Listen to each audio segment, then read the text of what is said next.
¿Estáis ahí? Comenzamos.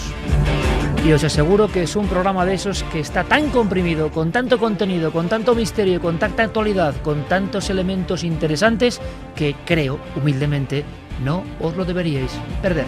Con Noel Calero en los mandos técnicos, Fermín Agustí con toda la producción y la verdad, la sensación que tenemos es que los tanques de la ilusión, el entusiasmo, la energía se están ya llenando con estos acordes. Son los acordes, los modernos tamboriles chamánicos transformados en el siglo XXI que llaman a la tribu milenaria en los 5 continentes. ¿Estáis ahí? Porque al año 32 nadie sabe qué lugar del planeta vamos a visitar, dónde se va a establecer nuestra historia, dónde vamos a vibrar, porque lo vamos a hacer, vamos a emocionarnos, vamos a conocer una historia como si fuese una auténtica novela, pero hay que ir pensando que es absolutamente real y eso es emocionante esta noche y sobrecogedor. Venimos dispuestos al contacto permanente con vosotros y sobre todo con varias novedades. Esta noche inauguramos un nuevo sector, una nueva idea, una forma de poner el micrófono en la redacción. Le hemos llamado Mesa Milenaria. Pero hay muchísimos contenidos. Don Santiago Camacho, buenas noches. Buenas noches, Iker. Hablaremos de ciertos papeles a los que le sigues la pista. Pues sí, ni más ni menos que 28 páginas que todavía permanecen clasificadas sobre las investigaciones del 11S. 28 páginas que ahora quieren sacar a la luz. Don Javier Pérez Campos, buenas noches. Hola Iker, buenas noches. Da la impresión de que un viejo hospital vuelve a ser noticia incluso en los papeles. Eso hacía tiempo que no ocurría. Pues sí, la prensa vuelve a hacerse eco de la aparición de un misterioso personaje, de un personaje enlutado que lleva apareciéndose más de 20 años y que hace solo unos días ha vuelto a surgir en uno de los pasillos de ese famoso hospital, el Hospital de Badajoz. También conoceremos a todo un profesional de la radio de esta casa, durante muchísimos años, director de muchísimas emisoras y que de pronto nos ha contado un viejo secreto. Creo yo que un secreto un poco terrorífico. Era un trabajo más, era una emisora más, pero el piso se convirtió en un infierno. Tuvieron que salir huyendo. Y a nivel de este tipo de casos que tanto le gustan a Clara Tavoces, compañera, buenas noches. Muy buenas noches, Iker. Nos iremos a Utah, en Estados Unidos, para conocer algo sobrecogedor. Sí, un caso en el que la familia protagonista también ha salido huyendo de una casa. ¿Por qué? Lo sabremos dentro de un rato. Karen, buenas noches. Buenas madrugadas, Iker. Vías de contacto lo primero, porque yo creo que va a ser fundamental que opinen nuestros seguidores, nuestros radioyentes en todo el mundo. Es una historia que fue muy conocida, la que vamos a contar, pero que, tal y como temíamos, como suele ocurrir, tenía todo un velo de misterio importantísimo alrededor. Un icono sobre la superación, sobre el drama humano, sobre vivir en un lugar imposible, sobre el silencio más absoluto, y queremos que opinen, pero que también nos digan qué sienten al escuchar lo que van a escuchar, que es de un grado emotivo superlativo. Empezamos con vías de contacto. Pues como siempre las vías de contacto, milenio3 con número @cadenaser.com, y nos tienen que buscar también en Facebook, en Twitter y en Google Plus en Nave del Misterio. Guillermo León y Diego Marañón con todo preparado están haciendo un trabajo titánico. Nuestro nuevo portal se llama www.navedelmisterio.com, navedelmisterio.com, con un sinfín de historias que tenéis que ir descubriendo y todos los contenidos de este club de amigos al que pertenecéis de la Nave del Misterio. Muy atentos, navedelmisterio.com, porque siempre habrá novedades inesperadas, como esta noche en Milenio 3, se llama Desde el Silencio. Porque, Carmen, tú te has encargado de hacer este dossier y casi vamos a escuchar, como decía, una novela sonora. La cantidad de elementos, de documentos, de emociones, de misterios, pocas veces hemos encontrado en una misma vivencia. O sea, aquí la historia de Perdidos o similares se queda casi en caricatura, ¿no?, comparado con la realidad. Sí, además, fíjate, esta historia nos llega a través de la obsesión de una oyente, que también es escritora, de Mireia Soriano, que es la persona que junto a uno de los supervivientes ha escrito Desde el Silencio, 40 años después, y es la historia del avión que se estrella en los Andes, de las personas que están 72 días desaparecidas.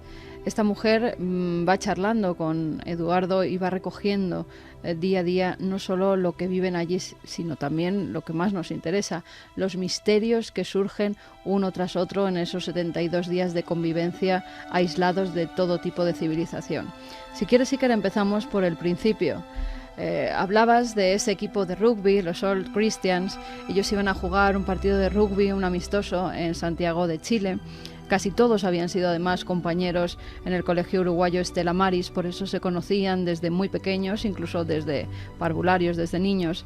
Para ir hasta allí alquilaron un avión, el Fairchild F-227 de la Fuerza Aérea Uruguaya. Tienen que hacer una escala en Mendoza, en Argentina, debido a las condiciones meteorológicas. El viaje ya empieza mal, porque en principio era un vuelo de unas pocas horas, que además tenía que ir directamente a Chile. Ya tenían que haber hecho noche en Chile, pero parece que todo empieza a torcerse. Incluso, fíjate, Eduardo en el libro comentaba que él no tenía que haber estado en ese avión, porque justo cuando está en el aeropuerto se da cuenta de que los documentos, el pasaporte, no iban con él, no habían viajado hasta ese aeropuerto. Su hermano, en un último momento, 2 minutos antes de que despegue ese avión, es el que le entrega su pasaporte, su DNI, los documentos, el pasaje del avión, y es entonces cuando empieza la peor o la mejor también aventura de su vida.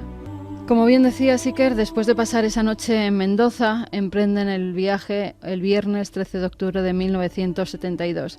A las 11 de la mañana estaban todos en el aeropuerto del Plumerillo. Los pilotos son el coronel Julio César Ferradas y su copiloto, el teniente coronel Dante Laguarara. No estaban además nada convencidos de emprender ese viaje, incluso reúnen a los chicos y les explican que no era la mejor hora para atravesar los Andes, porque además hay una serie de corrientes más cálidas que ascienden desde el valle y otras se encuentran con el aire frío que parece que baja de las montañas, y eso produce unas fuertes turbulencias, por lo cual los pilotos no quieren salir, no quieren emprender ese viaje. Los chicos dicen que tienen que hacerlo, que ellos tienen que jugar ese partido, y además la legislación de Argentina prohibía estar más de 24 horas un avión militar en suelo argentino, con lo cual sí o sí tienen que despegar. Y lo hacen porque en el aeropuerto se encuentran con un piloto que traía un avión de carga y les dice que él no ha tenido ningún problema meteorológico al atravesar los Andes, con lo cual esto anima a todos, a los pilotos y a los chicos, a emprender ese vuelo. Son las 2:18 de la tarde cuando ese Fairchild despega desde el aeropuerto del Plumerillo. A las 3:21 se comunican por última vez con torre de control. El piloto informa que están divisando Curicó, pero está completamente equivocado. Estaba como a 100 kilómetros de aquella zona. Le dan autorización para descender, para empezar el descenso, y eso hace una serie de casualidades macabras, hacen que en ese descenso el avión empiece a estar muy cerca de los picos de las montañas. Los chicos que viajaban en este avión recuerdan cómo ellos desde la ventanilla veían esos picos que iban a causar a muchos de ellos la muerte, esos picos nevados que llevarían a vivir la mayor tragedia de sus vidas. Comienzan a abrocharse los cinturones, saltan todas las alarmas dentro del avión, sobre todo las alarmas de un impacto inminente. Los pilotos ya no pueden hacer absolutamente nada con esa nave que se le va de las manos, y el avión impacta partiéndose en dos. En un primer momento pierde la cola, todos los pasajeros que... De 25 años para abajo, ¿no? Unos chicos que su máxima preocupación había sido qué hacían el fin de semana siguiente, dónde iban a pasar las vacaciones, familias acomodadas que nunca habían tenido ningún problema, que vivían felices junto a los suyos y que de repente se ven la mayoría mal heridos junto a muchos cadáveres. En un principio son 13 personas las que mueren y con nada de sustento a su alrededor, tan solo el blanco más inmenso que nunca se hubieran podido imaginar. Eduardo recuerda cómo se escuchaban muchos lamentos al principio, cómo después de ese primer impacto, después de ese shock, unos minutos después, empiezan a oírse los gritos, el ayúdame, el sácame de aquí. Los que estaban en mejores condiciones, como Eduardo, junto a su amigo de la infancia, junto a Marcelo Pérez del Castillo, comienzan a liberar a sus compañeros. También comienzan a sacar a los muertos de dentro de la cabina, donde pues tanto los vivos como los muertos se juntaban unos con otros.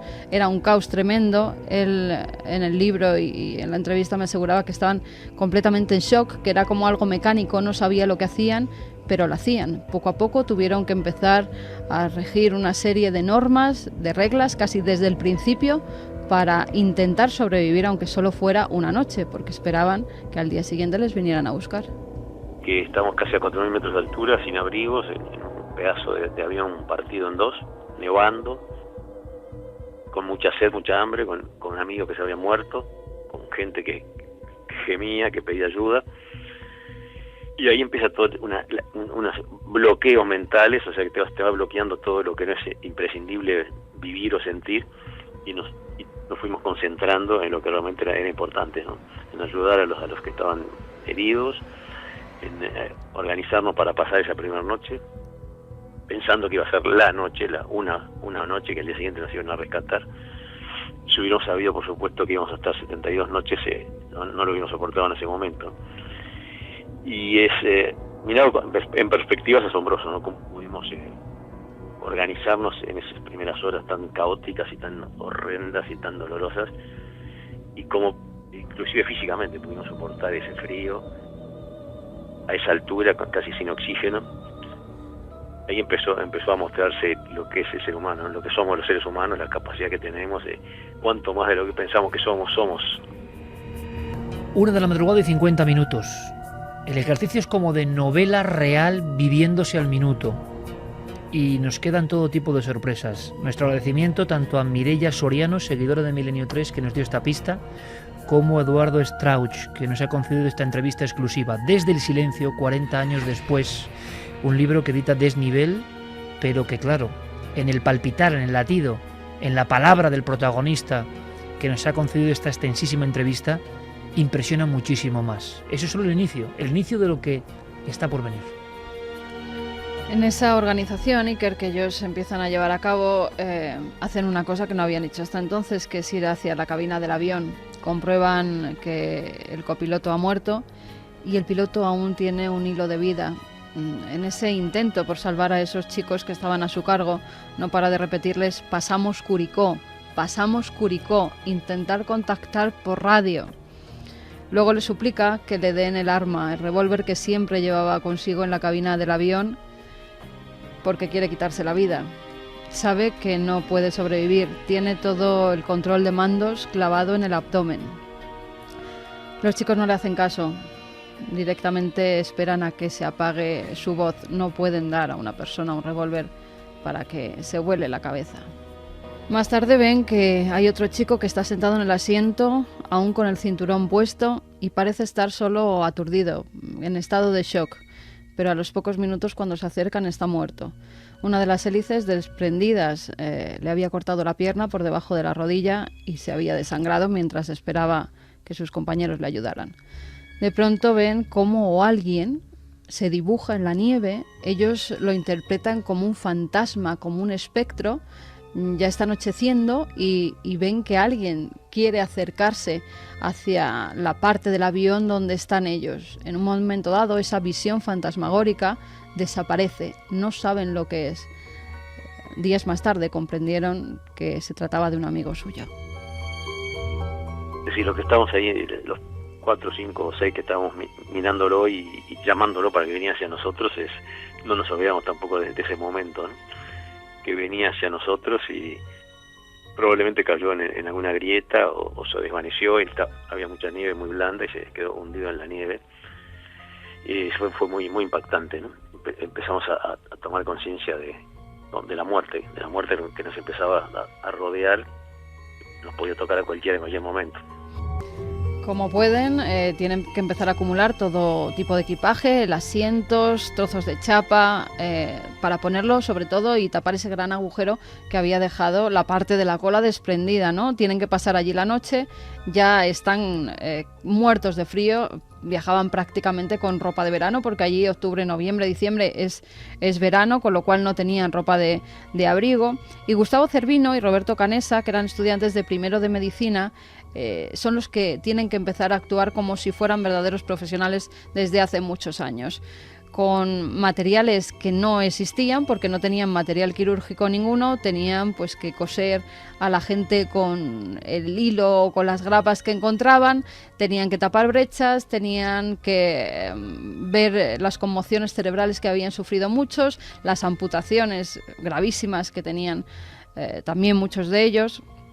Y recuerdan que durante la noche se oían los gemidos de los heridos, hasta que poco a poco muchos de ellos empezaron a entrar en un sueño profundo, y aún así ese run run de los lamentos, de los gemidos seguía escuchándose. Lo peor de ello era cuando no se escuchaban, porque eso significaba que aquellos que habían estado quejándose de esas heridas, cuando dejaban de quejarse es que ya no vivían. 3 personas más murieron durante esa primera noche. Al día siguiente ven que no van a por ellos, no hay ningún avión que les sobrevuele. Pasa lo mismo al segundo o tercer día, parece que escuchan algo, incluso ven alguna aeronave que se acerca, pero parece que esta no les ve a ellos. Ellos intentan hacer todo tipo de señales, incluso un SOS con el material que buenamente podían recoger, pero todas esas naves que sobrevuelan sus cabezas en ningún momento pueden verles. Al parecer es una zona donde las nubes se condensan muy bajas, son muy blancas, hay una niebla muy espesa y era imposible ver este avión, que además era blanco, con lo cual no se distinguía casi en la nieve. A los 5 días del accidente, una pequeña comisión de chicos va hasta la cola del avión para ver si allí había más supervivientes. Se encuentran con algún cuerpo de nuevo unido al sillón. Este cuerpo tiene ya la piel oscurecida por el frío, por el sol. Es un primo de Eduardo Strauch, el autor de este libro, de la persona con la que estamos hablando. Se llamaba Daniel Shaw, es uno de los primos que pierde en ese viaje. En los restos de la cola, cuando llegan hasta ellas, se encuentran con restos de equipaje, con algunas chocolatinas que luego compartirán entre todos, y también algo que intuyeron pues que les podría servir para hacer funcionar la radio, una serie de cables que podían hacer que esa radio que tenían en la cabina emitiera algún tipo de señal. Como pueden, se llevan todo eso arrastrándolo en una parte del ala que les sirve como trineo y bajan hasta donde están sus compañeros esperando. Ninguno sabía montar una radio, pero todos tuvieron que aportar sus conocimientos para intentar que esa radio emitiera algún sonido, y lo consiguieron hasta tal punto que la radio de la cabina empezó a servirles para oír las noticias que se decía sobre ellos, sobre ese accidente que habrían sufrido. A los 10 días escucharon la peor noticia de todas. La búsqueda por parte del ejército y por parte de la Fuerza Aérea de su país se había suspendido y ya les daban a todos por muertos. Sí, eso fue algo muy uno de los momentos realmente importantes, impactantes, porque te podrás imaginar, ¿no? Cuando estábamos siempre esperando que nos fueran a buscar y a rescatar, y oímos por la radio que se suspende la búsqueda del avión uruguayo. En el primer momento es un momento de angustia, de desolación, de abandono, después de rabia y de indignación contra todos, contra todo, desde Dios hasta nuestros padres y hasta toda la gente que estaba fuera del avión, o sea, que estaban en la civilización. Pero inmediatamente reaccionamos, ya nos sentíamos capaces de salir por nuestros propios medios. Entonces tomamos una tremenda fuerza y empezó esa etapa de organizarnos, y sabiendo que no había otra que salir por nuestros propios medios. Pero sí, fueron unos momentos y unas noches de angustia y de desolación y de sensación de abandono, dificilísimas también, ¿no? duras. A todos también nos pasó en algún momento por la mente, ¿no? Qué ganas de abandonarme y morirme, que es la más fácil de todas, ¿no? Pero enseguida reaccionabas y pensabas en tu familia y tu padre y tu madre que te estaban esperando, y te venían las ganas de seguir luchando, y ya conocíamos nuestras capacidades, nuestras posibilidades de lograr una cantidad de cosas que antes no sabíamos. O sea que enseguida te levantabas y seguías la lucha dura, que fue durísima. Están en la más absoluta nada, ya todo el mundo les da por muertos, no tienen nada que llevarse a la boca porque incluso habían estado comiendo la pasta de dientes que algunos de ellos llevaban en sus neceseres, no tenían ya más que repartir y sabían que o hacían algo o comían proteínas o morían, y morían todos. No había ningún animal, en todo ese glaciar nevado no había absolutamente nada, era una montaña sin vida, con lo cual la muerte fue la que les dio la vida. Tuvieron que recurrir al canibalismo, a comerse a sus propios familiares, a sus propios compañeros, a sus propios amigos, incluso a la mujer de uno de ellos que fallece cuando están allí. En los libros lo ponen muchos de ellos, enterraban a sus compañeros boca abajo para no saber de quién era esa carne ni al cortarla no verles los ojos ni verles la cara, no identificar de alguna forma, cortar un trozo de carne sin identidad, porque si no hubiera sido imposible que pudieran ingerir aquellos pedazos. No tienen cubiertos, no tienen ningún cuchillo y con un trozo de vidrio de una botella rota hacen una primera incisión, cortan unas pequeñas lascas de carne que colocan sobre una chapa para que se seque al sol, y es entonces cuando, superando toda la lógica, ¿no? Toda la lógica humana, empiezan a comerse a sus propios compañeros. Eduardo nos lo recuerda así. Sí, nosotros rápidamente nos fuimos sintiendo cada vez más débiles, obviamente. Nuestra porción de comida al principio era un pedazo de chocolate, un poquito de pasta de dientes y una tapita de botella de licor o de vino. Eso era la ración diaria, entonces rápidamente nos empezamos a sentir muy débiles y nos dimos cuenta que había que ingerir proteínas, porque si no nos moríamos todos ahí apelotonados. Inclusive llegamos a probar todo lo que podría llegar a tener proteínas, como valijas de cuero, zapatos, probamos todo, hasta que llegamos a la conclusión que la única proteína disponible eran los cuerpos de nuestros amigos muertos, que también se podrán imaginar qué difícil decisión. Hubo que vencer culturalmente tabúes de milenios quizás, pero una vez que pudimos vencer nuestras mentes, yo por lo menos jamás tuve problemas de conciencia, ¿no? Ni en ese momento ni después, pero hubo que vencer esa barrera muy, muy difícil. Y así fue que seguimos viviendo gracias a nuestros amigos que habían muerto, que hicimos un pacto entre nosotros, nos fuimos convenciendo a los que no estaban convencidos de hacerlo y ofreciéndonos unos a otros, ¿no? Eso fue uno de los momentos más emocionantes y de mayor solidaridad, porque nadie sabía quién iba a ser el alimento del otro. Como decía Eduardo, en esas circunstancias nadie sabía cuánto tiempo iban a durar, ¿no?, los que habían logrado sobrevivir al accidente, y ellos mismos, y Eduardo lo recordaba y lo cuenta en el libro, decían: oye, si yo me muero, comedme, vivid gracias a mí, comed mi cuerpo, porque yo ya no estaré aquí, tan solo es un trozo de carne lo que queda y os puede dar vida a vosotros. Incluso decían que esos trocitos de carne medio congeladas para ellos no tenían sabor alguno, eran duros, eran inodoros, eran muy pequeños y eran neutros para los sentidos, así calificaban esos trocitos que les daban la vida. Roberto Canessa, que también logró sobrevivir, también nos contaba en un pequeño fragmento que hemos sacado de un documental cómo entre todos se dan cuenta que el comerse a sus compañeros es lo único que pueden hacer. Sí. Era terriblemente duro porque además eran los muertos eran nuestros amigos. Vos tenías que meterte en la cabeza que te ibas a comer un pedazo, un amigo tuyo muerto, te ibas a tener que comer un muerto. Y eso nos llevó días y días de pensarlo. Creo que muchos tuvieron en la mente del principio, pero no se animaban a decirlo. Que Jesucristo lo había hecho en la última cena y parecía algo espiritual. Otros lo tomaban como que ya eran como que las personas no estaban ahí, lo cual era realidad.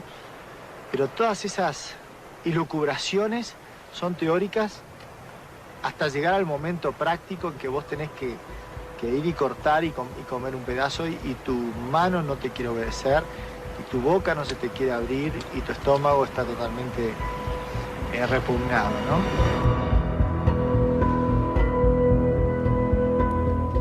Había una mujer con ellos que era la mujer de uno de sus compañeros, tenían 2 hijos y ella se negaba a comer esa carne, hasta que un día lo tuvo que hacer porque si no, no volvería a ver a sus hijos. Por desgracia nunca los volvió a ver porque ella falleció días después, pero al final tuvo que hacer lo posible, ¿no?, por mantener esa vida que era muy importante para las personas que estaban esperando en Uruguay. Al principio, además, fíjate, en el libro lo cuenta de una forma... Yo, de todos los libros que me he leído, y me he leído mucho sobre este caso, lo cuenta de una forma tremendamente fuerte. Le han tachado muchas veces de frío a Eduardo por contar. Ya vemos cómo lo cuenta perfectamente, ¿no?, cómo nos narra lo que ocurrió, pero en ese episodio de cómo cortan la carne de los compañeros, pues lo cuentan de una forma muy cruda, hasta tal punto que en lo que algunos libros que han escrito otros de los supervivientes dejan como que, bueno, cortan partes del músculo, sobre todo las piernas, de los brazos de los fallecidos, él dice que tienen que recurrir pues a coger una piedra y a romper el cráneo de estas personas para sacar el cerebro y también comerlo, al igual que con las vísceras. Era la única forma que tienen de sobrevivir. Hay una carta incluso de Gustavo Nikolic, que pierde la vida en el accidente, logra sobrevivir algunos días y escribe esa carta para que si alguno de sus compañeros llega a ver a su familia, se la dé. Y en esa carta también se hace eco de lo que tuvieron que hacer, del canibalismo. Querida Rosina, te estoy escribiendo en el interior del avión. Se está poniendo el sol y comienza a hacer frío y a levantarse viento, como casi siempre sucede a esta hora de la tarde.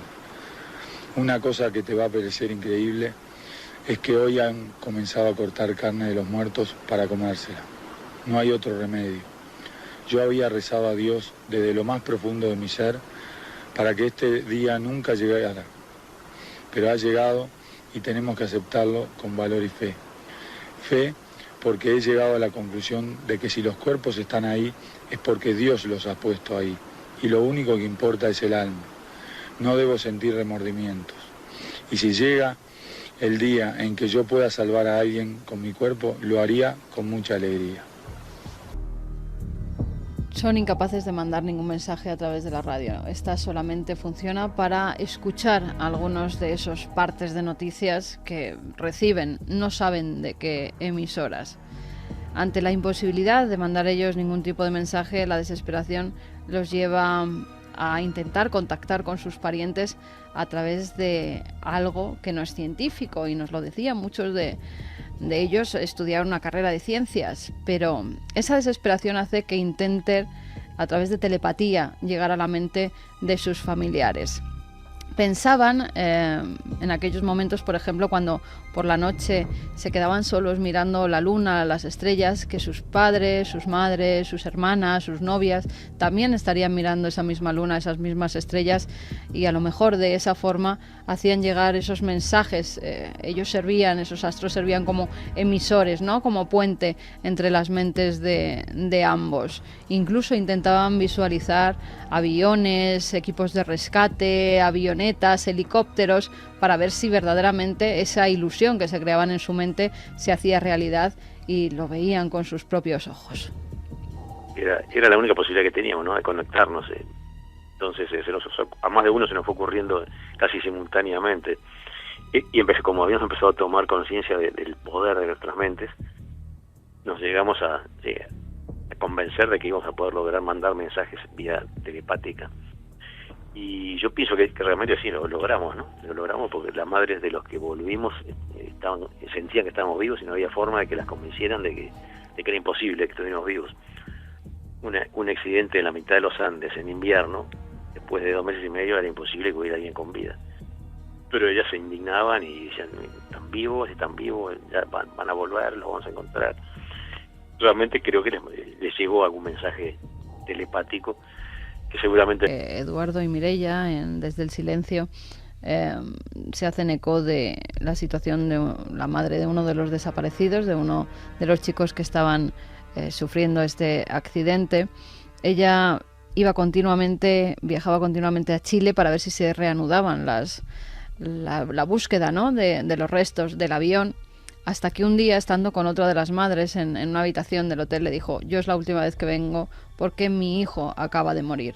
Después confirmaron que así era, el mismo día que ella había estado en Chile en esa habitación y que sintió ese malestar y dijo que ya no volvía porque su hijo había logrado sobrevivir varios días pero ya había perdido la vida. Identificaron que fue justo el momento en el que se había producido el fallecimiento de este joven. Con el paso de los días, las 27 personas que se apiñaban en los restos del avión ya conocían muchos de los sonidos, tanto los del día como los de la noche. Ya no hablaba ninguno, esa cabina se quedaba a oscuras, menos, y esto fíjate, a Eduardo Strauch le significó mucho, ¿no? Porque el piloto de la salida de Exit, eso siempre que ponía Exit, él siempre miraba y se había quedado encendido, macabramente encendido, como diciendo que por ahí estaba la salida por la que no podía salir nadie porque no llevaba a ningún sitio. Pero esa luz era la que él identificaba como tengo que seguir, tengo que continuar, hasta tal punto que cuando le fueron a rescatar, él se llevó ese pequeño piloto que ponía Exit porque había significado mucho en su vida. Ellos tienen que identificar no solo los ruidos del día, sino los de la noche. Y en esos ruidos de la noche, una jornada que están todos ahí apiñados, parece que empiezan a oír un estruendo bastante grande, que no saben de dónde viene. Incluso creen que han aterrizado de alguna forma en una zona de volcanes, porque parecía que en ocasiones incluso se movía esa parte del avión. No sabían si era por el deshielo o por el hielo que crujía debajo de ellos cuando alguno se movía, pero en esa ocasión sufren una avalancha terrible que acaba con la vida de muchos y que a Eduardo le hace vivir una experiencia cercana a la muerte.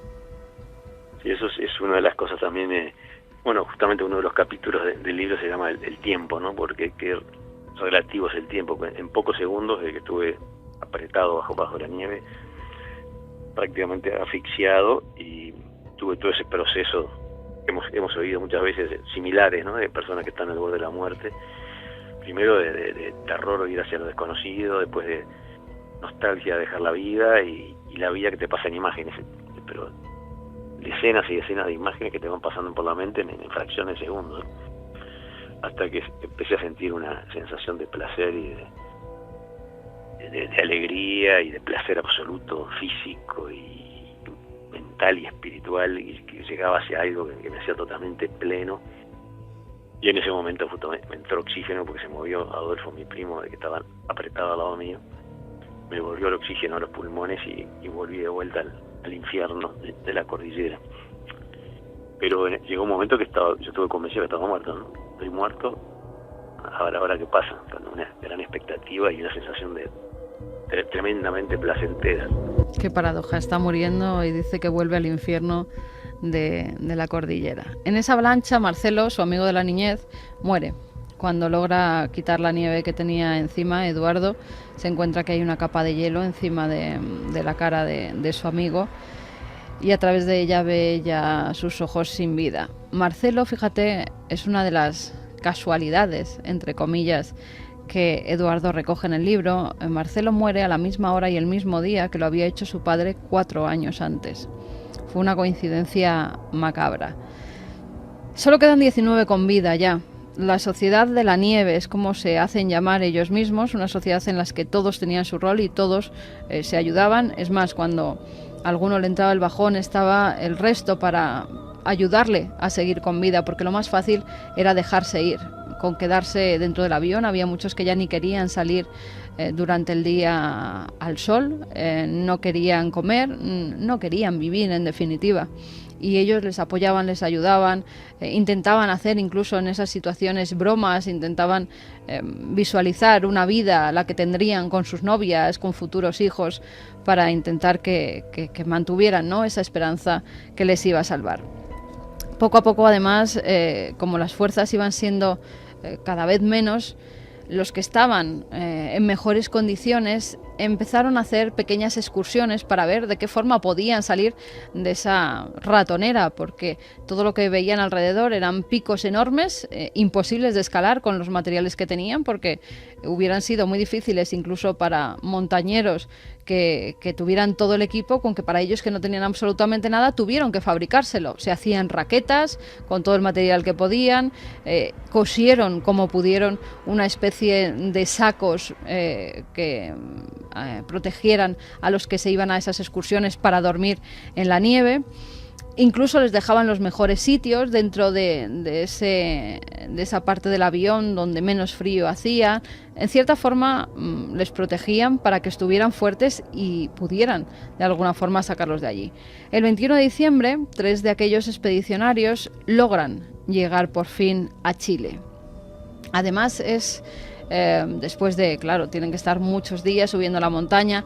Ellos ven como esos pequeños 3 puntitos van subiendo, tienen que rectificar muchas veces el camino porque no pueden continuar por allí, pero al final llegan a un valle de Chile. Les separa un río y al otro lado ven a una persona, a alguien que está cuidando del ganado. No saben ni siquiera si les va a hacer caso. Ellos intuyen que les ha visto y lo único que les dice ese hombre es que al día siguiente llegarán con ayuda. Desde el avión, a través de esa pequeña radio que de alguna forma los conectaba con el mundo, escuchan una canción, esta.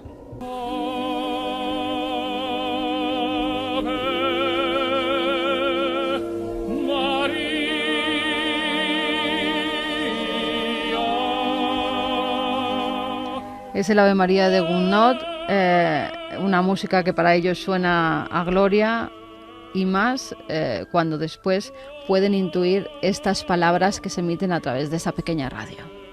Dice textualmente: vengo de un avión que cayó en las montañas, soy uruguayo, hace 10 días que estamos caminando, tengo un amigo herido arriba, en el avión quedaron 14 personas heridas.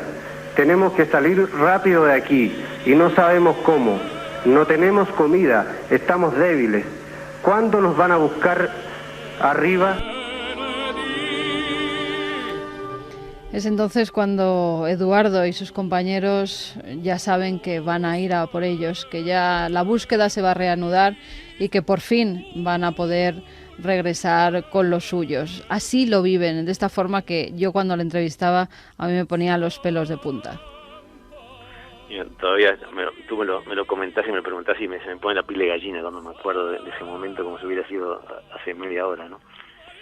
En el libro lo cuento y nos enteramos antes por la radio, una pequeña radio que nos conectábamos con la civilización unos minutos todas las mañanas a ver si decían algo de nosotros, y ahí nos enteramos de que habían llegado a la civilización después de 10 días de caminata, y ahí en una de las estaciones de chilenas aparece el Ave María de Gounod muy nítida en medio del silencio de la montaña, que para mí fue la confirmación total de que realmente sí habían llegado, ¿no?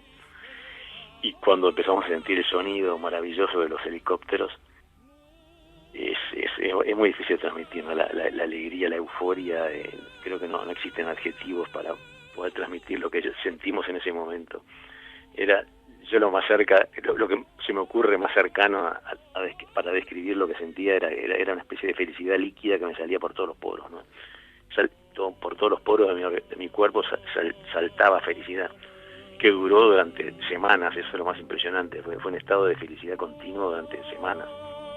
Felicidad líquida, eso es lo que sentían cuando oyeron a esas aves de hierro que sobrevolaban sus cabezas y ingresan dentro del helicóptero. Y fíjate cómo es la vida, ¿no? Las paradojas que tienen.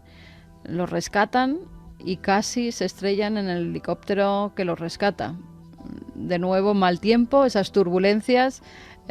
Decían que bueno, los pilotos lo pasaron fatal para llegar hasta Chile, para llevar el avión y aterrizarlo, porque había unas condiciones malísimas. Ellos casi ni se enteran de esas turbulencias que están viviendo y que casi de nuevo les cuestan la vida. Había sobrevivido al primer impacto, a la avalancha, y ahora cuando era rescatado casi se estrella de nuevo. Pero por fin consiguen llegar a Chile. No entienden cuando aterrizan por qué hay tanto revuelo, por qué hay tanta gente haciéndoles fotografías e intentando entrevistarles.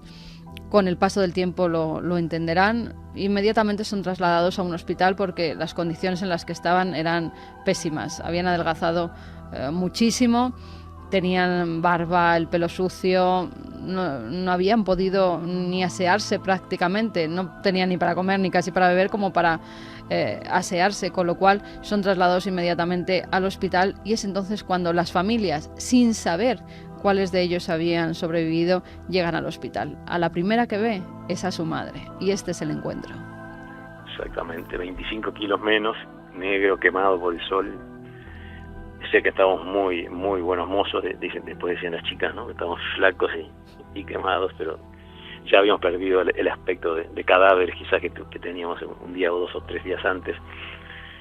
Y Sí, pasé una noche en un hospital de San Fernando, un pueblo de Chile. Ahí fue donde tuve contacto con mi madre, que entró muy muy nerviosa, estaba muy, te podrás imaginar, ¿no? En ese momento para una madre. Y fueron pocas palabras, ¿no? Igual que cuando me encontré después con papá, lo mismo, ¿no? No había muchas palabras que decir, eran abrazos y miradas y ojos brillantes y abrazos de vuelta. No había palabras, evidentemente. Para esos momentos no había muchas palabras. Después, cuando empiezan a comentarse las cosas de cómo han logrado sobrevivir, su madre con esa ingenuidad le pregunta si han comido conejos y pajaritos y él es incapaz de decirle que sí. Sabe que se tiene que enfrentar a la verdad y que tiene que contarle pues esa macabra realidad, hasta tal punto que le dijo: no, nos hemos tenido que comer a los muertos.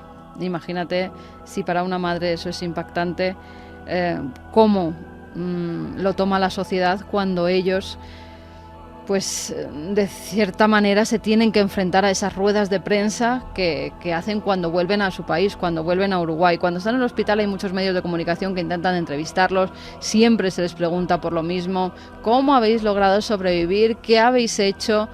¿Qué había allí para que teníais en el avión para 72 días de comida? Hay una cosa que, fíjate, en cierta manera une a Eduardo con España. Y es una cosa muy curiosa. Durante los días, en esos 72 días del accidente, su madre, por casualidades extraordinarias, extremas, llamadlo como queráis, empieza a recibir una especie de mensajes de una virgen española, de unas extrañas apariciones, las de San Sebastián de Garabandal. Poco a poco a la madre le van dando un libro, una estampa. El cura que viaja en el avión en el que van a rescatarlos cuando ya están en Chile acababa de venir de Garabandal. Y Eduardo, yo se lo preguntaba y él recordaba con cierta simpatía cómo esa virgen siempre estuvo como en cierta forma protegiéndolos hasta traerlos de vuelta a casa. Qué fantástico eso, sí, fue una cosa totalmente así casual.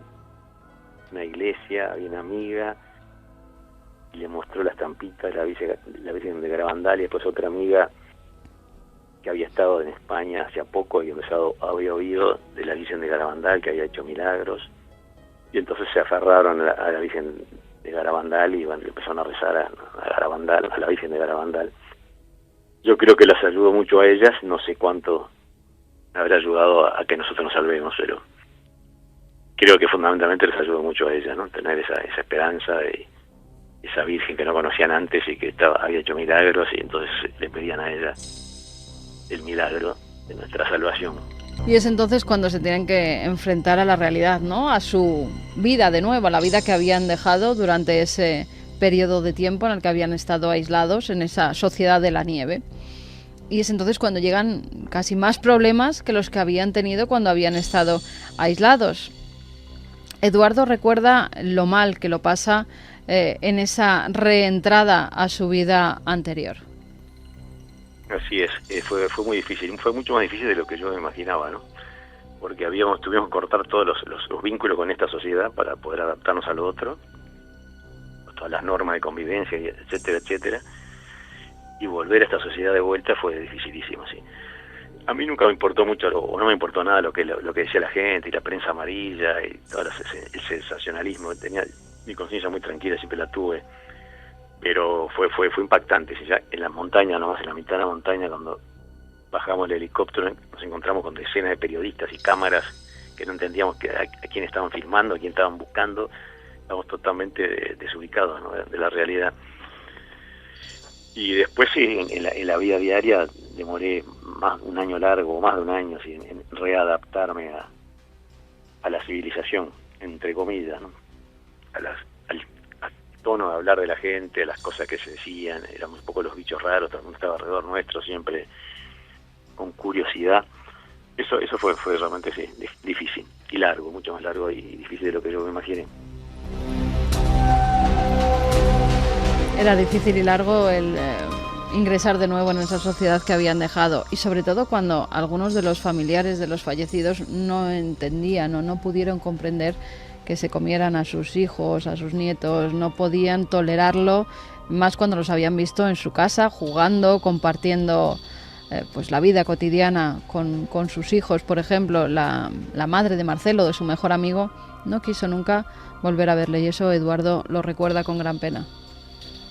Sí, eso fue muy muy doloroso para muchos de nosotros, ¿no? Que nos pasó eso. Yo seguía, me imaginaba yendo de mi casa a la casa de mi amigo que se había muerto al lado mío en la avalancha, a contarle más que era vivo en ese momento ya, los últimos momentos de su hijo y lo fantástico que había actuado, y bueno, yo me lo imaginaba así, pero nunca me quiso recibir.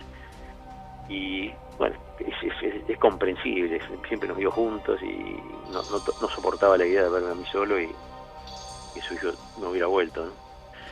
Y en Came también hubieron otras familias que sí nos recibieron como sus hijos, que hasta el día de hoy viven algunos, nos quieren como sus hijos, inclusive escribieron algunas cartas abiertas a los diarios en aquel momento agradeciendo que sus hijos hubieran servido para que nosotros volviéramos vivos, ¿no? Porque nosotros pudiéramos volver. Así que es una historia que tiene tantas puntas y tantas historias de todo tipo, ¿no? Tan emotivas y tan profundas, tan tristes, tan difíciles. Yo a veces me pongo afuera de mi historia y realmente tomo algo de conciencia de lo fantástica y apasionante que es nuestra historia que nos tocó vivir a nosotros en los Andes. Una de esas familias que sí que entiende lo que tuvieron que hacer, incluso decían que sus hermanos, sus hijos hubieran hecho lo mismo, era la de Nikolić. Su hermano, Alejandro, se hacía eco, además de las palabras de toda su familia, y él declaraba que lo que hicieron estaba bien hecho. Lo hubiesen hecho cualquiera, a los 16 si los hubiesen tocado morir lo hubiesen hecho.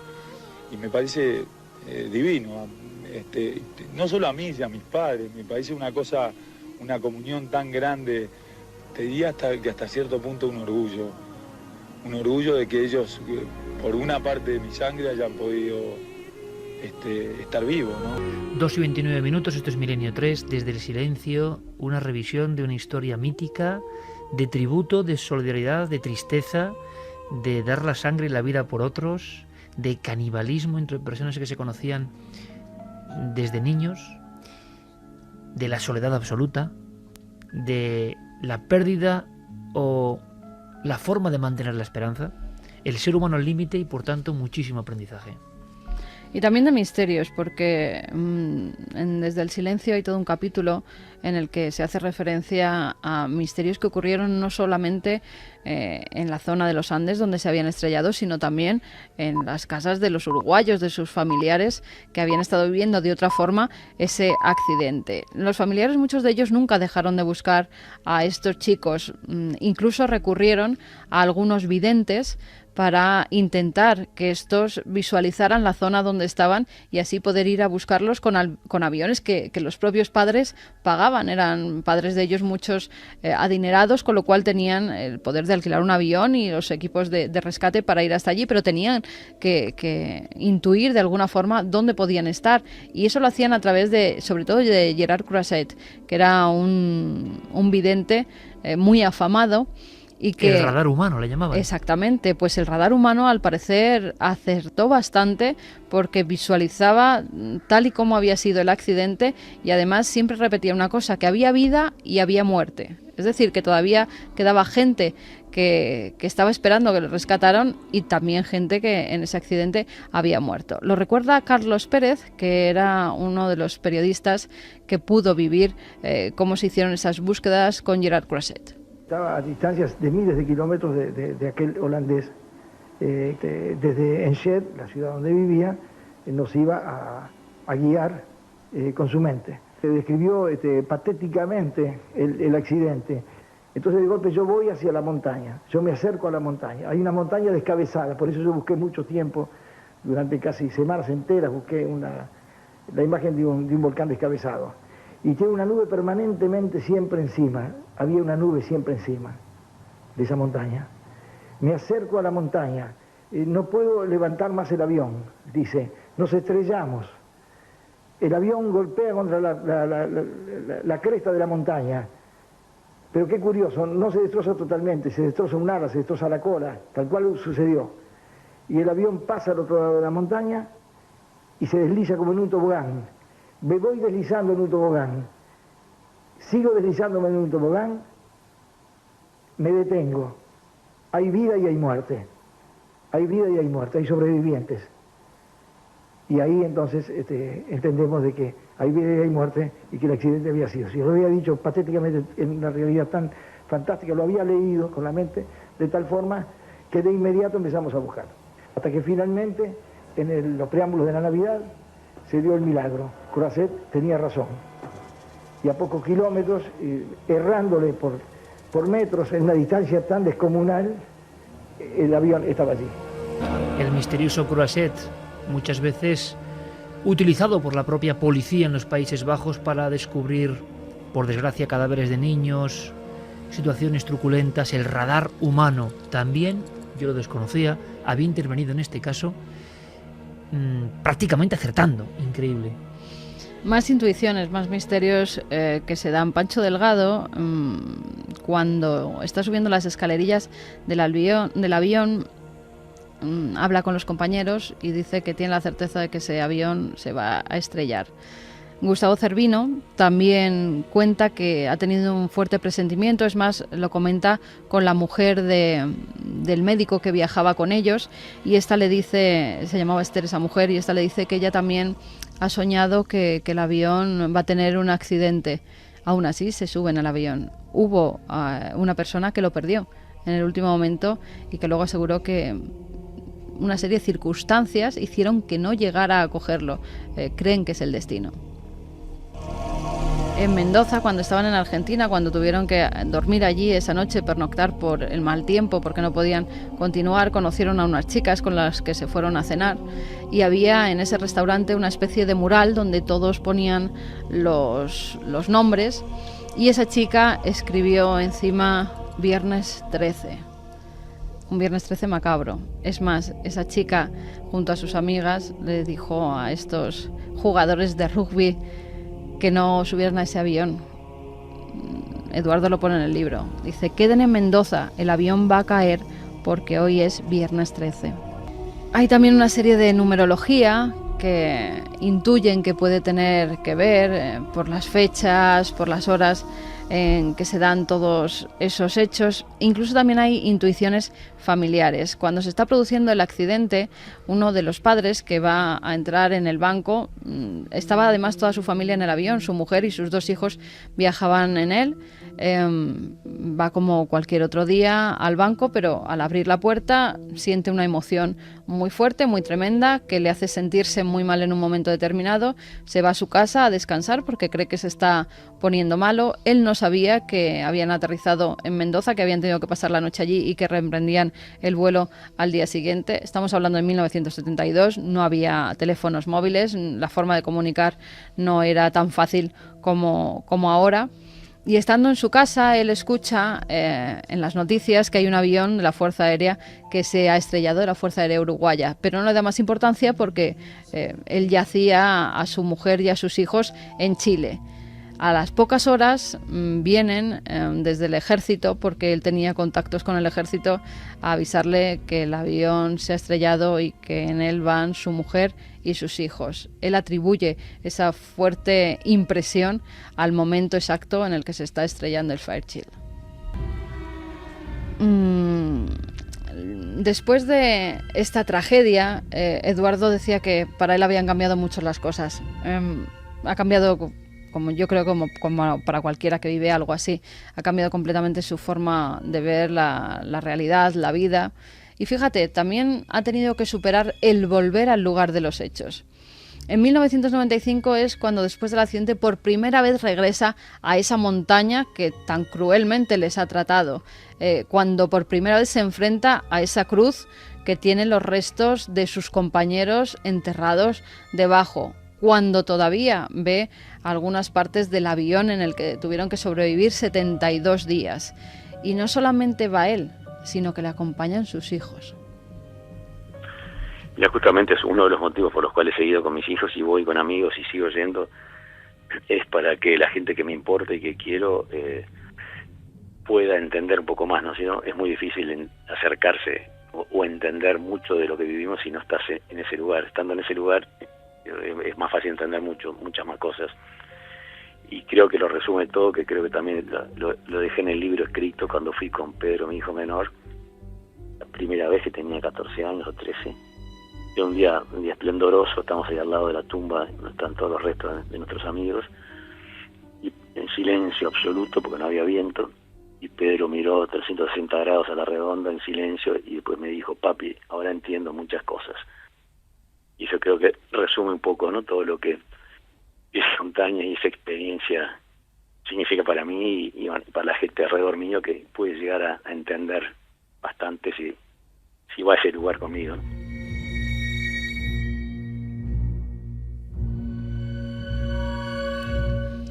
Fíjate, hasta tal punto le tiene odio y cariño a esa montaña que su mujer en una ocasión se lo hizo ver. Él no lo había pensado y así me lo decía en la entrevista. Dice: no, fue mi mujer la que dio con la clave, porque todos un día nos tenemos que ir, y cuando él se vaya, ¿dónde quiere que descansen sus cenizas? Lo tengo clarísimo, sí. Esa fue una idea de mi mujer que me pareció brillante, y bueno, sí, la tengo clarísima, y ya está todo organizado. Mi ceniza me la va a llevar mi hijo menor, que es el que más veces ha ido a la montaña, el que está más conectado con la historia. Así que terminaré el ciclo allí arriba también. Hay un enganche casi sobrenatural, preternatural con el sitio, ¿no?, con el entorno, con donde pasó tanto sufrimiento y donde quizá entendió el misterio de la vida, lo importante de la vida, ¿no? Regresar una y otra vez, que nos parece incomprensible, ¿no? Querríamos borrar de nuestra memoria lógica, racionalmente, cualquier atisbo de un acontecimiento así. Sin embargo, la enseñanza brutal de este superviviente del accidente de los Andes nos cuenta eso. Sí, y en el libro cuenta que lo que le hizo sobrevivir fue el amor. El amor a los demás, el amor a su familia, el amor a sus amigos, el amor a todas las personas que sabía que le estaban esperando, a sus propios compañeros que estaban dando su cuerpo para que él sobreviviera, a los amigos que les estaban ayudando a sobrevivir, actuando como si fueran médicos profesionales, y también ese amor a la montaña, porque en el libro lo deja entrever, que ama la montaña y ha aprendido a amar la naturaleza a raíz de ese accidente. Nunca le había dado mucha importancia, nunca había tenido ese enganche que tiene ahora con la montaña, que le sigue devolviendo además cosas, porque hace pocos años un montañero se puso en contacto con él diciéndole que había recuperado su chaqueta y su cartera, donde tenía todos los documentos. Incluso hay algunas fotografías en el libro Desde el Silencio, donde se ve como esa chaqueta completamente casi destruida, que conserva una manga, parte de la espalda, se la pone de nuevo, rememorando en ese mismo sitio del accidente cómo la llevaba puesta, ¿no?, cuando impactó el avión. Esa montaña le sigue devolviendo su pasado. Hay una última cosa. Parece que los Fairchild, esos aviones, estaban en cierta forma malditos. Un historiador que se dedicó a estudiar muchos de estos aviones de hélices, Gary Orlando, decía que la mayoría de ellos habían tenido serios problemas y que había muerto mucha gente dentro de ellos. De los 78 aparatos Fairchild 227 que se construyeron, 23 se estrellaron y se produjeron un total de 393 víctimas mortales. Un tercio de la flota ha estado implicado en accidentes, lo que no representa un buen historial de seguridad.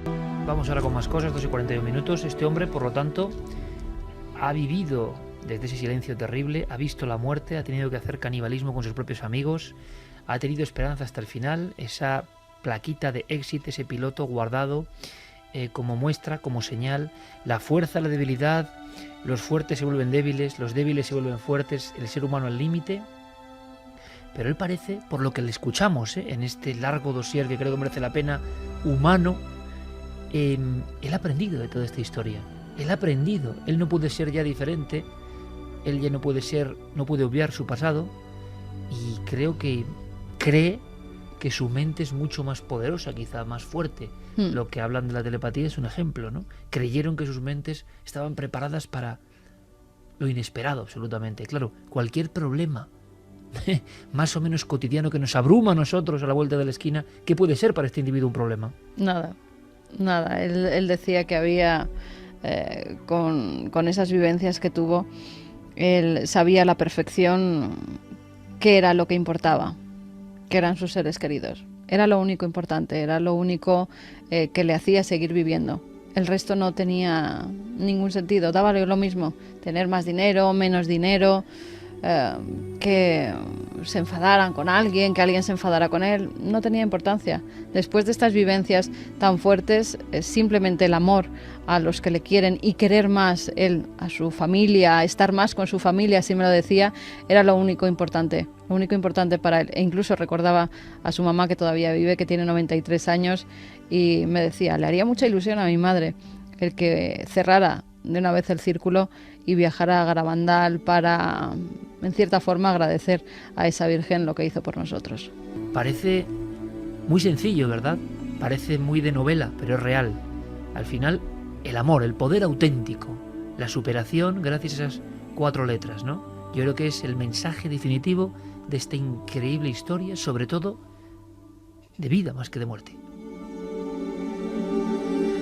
Hubo, eso sí, una enorme polémica periodística, han pasado 40 años.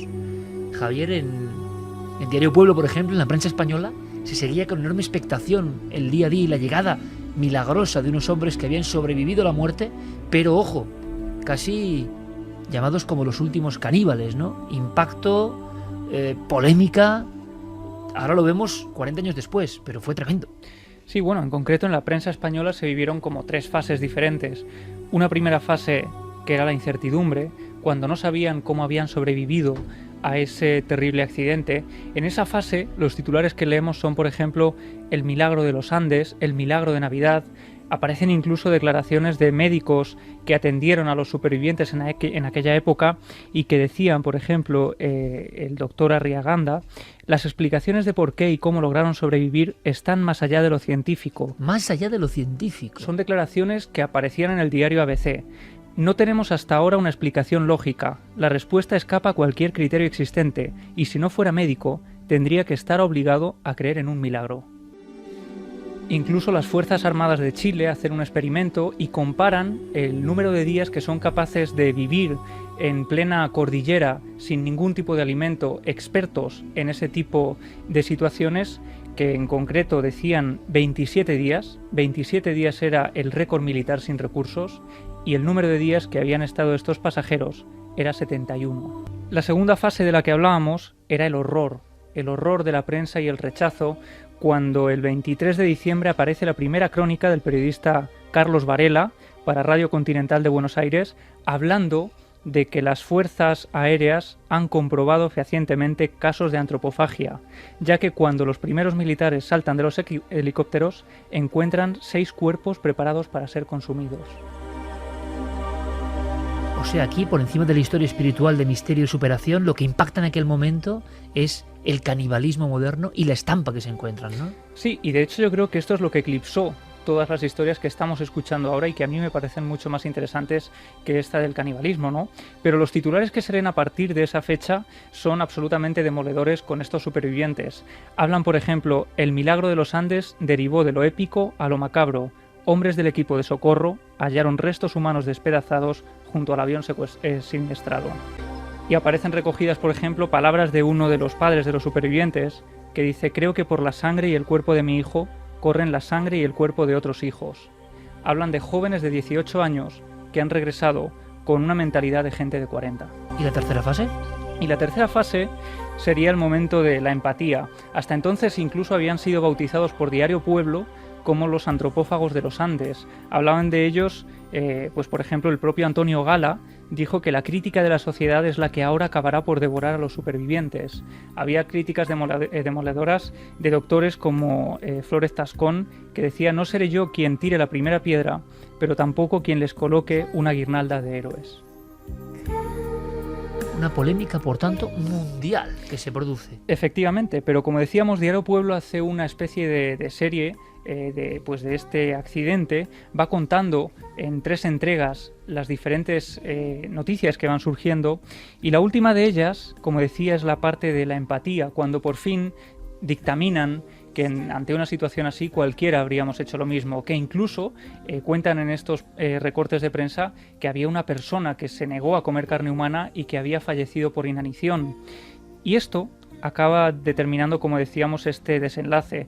Decía el titular: los supervivientes han sido comprendidos por la Iglesia, la ciencia y la opinión pública. Y finalmente Manuel Marlaska, el que firmaba todas las crónicas desde Chile, terminaba diciendo: no me importó decírselo a ellos personalmente y no me importa publicarlo aquí. Desde ahora y para siempre, los resucitados de los Andes cuentan con mi admiración y deben contar también con la del mundo entero.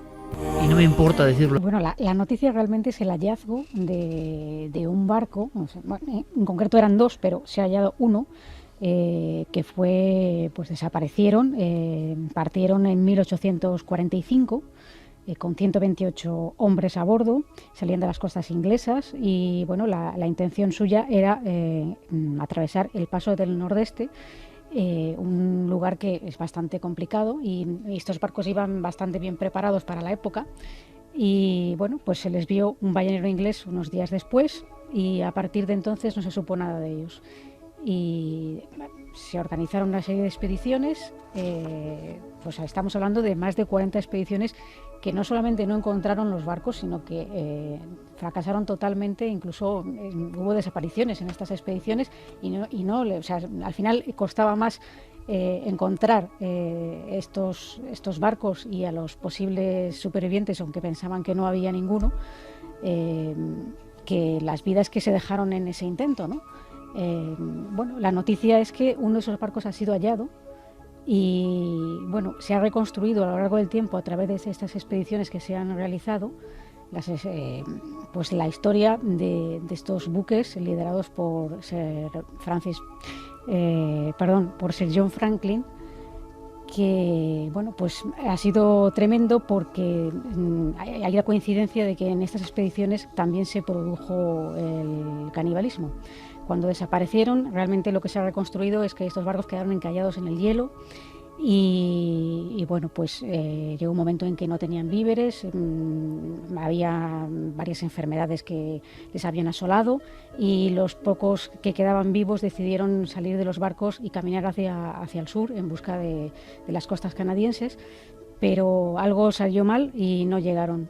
Y después de una serie de averiguaciones, algunas casi casuales, varios grupos de esquimales inuit dijeron haber visto a estos expedicionarios arrastrando un bote y con pinta de estar enfermos y desnutridos y que pensaban que después de un tiempo habían fallecido y se llegaron a encontrar varios cuerpos que incluso tenemos aquí unas imágenes nosotros que se pueden ver, tremendas, de estos cuerpos y bueno, quedaron congelados, pero al hacer una serie de estudios forenses y se ha confirmado recientemente, o sea, después de tanto tiempo, fue casi en 2008 que se había practicado la antropofagia entre ellos, pero con una serie de mutilaciones muy extrañas. Los hallaron concretamente, los cerebros habían sido desorbidos, las vísceras... Cerebros sorbidos, pero como decían en el accidente de los Andes, ¿no? Que rompían para obtener el cerebro, quizá porque tiene mucha proteína. Claro. Las vísceras devoradas... Pero los sorbidos me imagino que no estará el cráneo roto, porque si no, no pondrían sorbidos. Claro. Los corazones extraídos y las manos cercenadas. O sea, creen que se apoderó de ellos una locura, que en parte han confirmado que estos cuerpos albergaban una cantidad ingente de plomo y que esto pudo deberse o bien al mal estado de las latas de conserva, no de la comida, sino de la propia lata que habría expendido ese plomo, o incluso a las cañerías de esos buques que se habrían corrompido en un momento determinado y que el agua que les llegaba estaría contaminada. Y ahora es precisamente cuando el gobierno canadiense, en una expedición que envió en el año 2008, ha dado sus frutos y han encontrado uno de esos barcos que está hundido y que esperan sacar a flote y que nos descubrirá mucho más sobre todo este enigma. La locura del plomo, del saturnismo y devorándose casi ritualmente, ¿no? Unos a otros. Hay un corte de la película Poltergeist 2 que seguro que va a sonar a gran parte de la audiencia. Un hombre que además murió después de hacer la escena, vestido como una especie de cura antiguo, con rostro cadavérico que se aproxima a la niña preguntándole cosas y cantando una canción. ¿Lo recordáis? Hola. ¿Te has perdido, pequeña? ¿Estás asustada? Dime, ¿por qué no vienes conmigo? No. Como quieras. Te cantaré una canción hasta que vuelva tu mamá. Dios está en su sagrado templo. Líbranos de la iniquidad. Bueno, esta canción aterrorizó a toda una generación y además luego la leyenda maldita del actor, ¿no? Pero hay, aunque sea brevemente, Santi, una historia detrás de todo esto parecida, ¿no? Que nos cuenta que ha habido historias que superan cualquier ficción. Pues sí, todos recordamos este personaje, el reverendo Kane, que llevó a la muerte a sus acólitos a través de una peregrinación y de un viaje sin sentido. Pues bien, los guionistas de Poltergeist dijeron que para componer este personaje se habían basado en varias historias, habían hecho una especie de collage con varias historias de la historia más negra de los Estados Unidos, y una de ellas destacaba sobre todas, que es la del grupo de Donner. En 1846, California era una tierra de promisión, era una tierra donde se podía encontrar oro, donde podías encontrar tierras fértiles, y mucha gente inició esa carrera a través de los Estados Unidos cargados con sus provisiones, con sus familias en busca de una vida mejor. Eso le pasó a George Donner, que consiguió juntar una caravana de 87 personas, hombres, mujeres, niños, ancianos, para llevarlos hacia California. El viaje fue un verdadero infierno. ¿Por qué? Porque George Donner y casi todos eran absolutos novatos, no tenían guías especializados, tuvieron dificultades de todo tipo, y todo estalló cuando llegaron a la cordillera de Sierra Nevada en California en la peor época posible. A finales de octubre, con mucho retraso, y una tremenda helada les dejó completamente estancados. Se quedaron allí unos días. Imagínate, 87 personas que tuvieron que hacerse unos refugios, unos cobertizos improvisados, y que esperaron que escampase, y descubrieron que no, que era el invierno, que directamente no había ni salida hacia atrás ni vuelta hacia adelante. Cuando vieron que la situación era realmente desesperada, 15 personas, un grupo de 15 valientes, que eran también hombres, mujeres y algún chaval de 10 y 12 años, decidieron que iban a salir a la desesperada para buscar ayuda. Esto fue aproximadamente a finales de noviembre. Llegaron el 18 de enero a una zona civilizada. Pasaron muchos días, pasó más de un mes. Solamente llegaron 5, y la historia que contaron era aterradora. Durante el viaje se les acabaron las provisiones a los pocos días. Hubo que pensar en cómo seguir. No había caza, no había alimento. Decidieron echar una lotería para ver quién moría, para alimentar a sus compañeros y que pudieran seguir viaje y dar aviso para que rescatasen a los otros. No hizo falta, empezaron a caer de muerte natural. Pero el problema fue que la frustración, las enemistades propias del viaje hicieron que también se cometieran varios asesinatos, y también se devoraron a los cuerpos de los asesinados. Mientras tanto, las personas que habían quedado no lo tenían ni muchísimo menos más fácil. Se habían comido los bueyes que tiraban de los carromatos, se habían comido el cuero de los bueyes, se habían comido prácticamente cualquier cosa, y tuvieron que recurrir también al canibalismo. Las normas eran muy sencillas. Nadie se comería a nadie de su propia familia, nadie sería obligado a comer carne, y la carne era prioritariamente para los niños. Cuando finalmente, unos meses después, llegaron las expediciones de rescate, tan solo quedaban 47 personas de las 87 que habían salido del este de los Estados Unidos. Hubo un pacto de silencio. Algunos decidieron vender su historia a los periódicos de la época, que era tan horrible que fue silenciada y solamente se publicó en California. En el este, para impedir que el pánico hiciera que nadie volviera a emigrar ni a tomar esa ruta, se hizo absoluto caso omiso a las historias de canibalismo. Pero hoy en día, el Paso de Donner, que recibe ahora ese nombre, sigue siendo un lugar de fantasmas, de leyendas y de encantamiento. Así llegamos al primer Rubicón, la primera frontera de la noche. enseguida nuestros compañeros con toda la información del otro mundo, que yo creo que sí que da miedo, aunque desde luego las historias que hemos contado hoy son tremendas, pero ante todo pienso historias de superación, historias del hombre frente a su auténtica esencia, frente a su misterio, cuando ya no hay esperanza. Y resulta que a veces ocurre el milagro por la mente humana o el milagro por una acción superior del destino que desconocemos.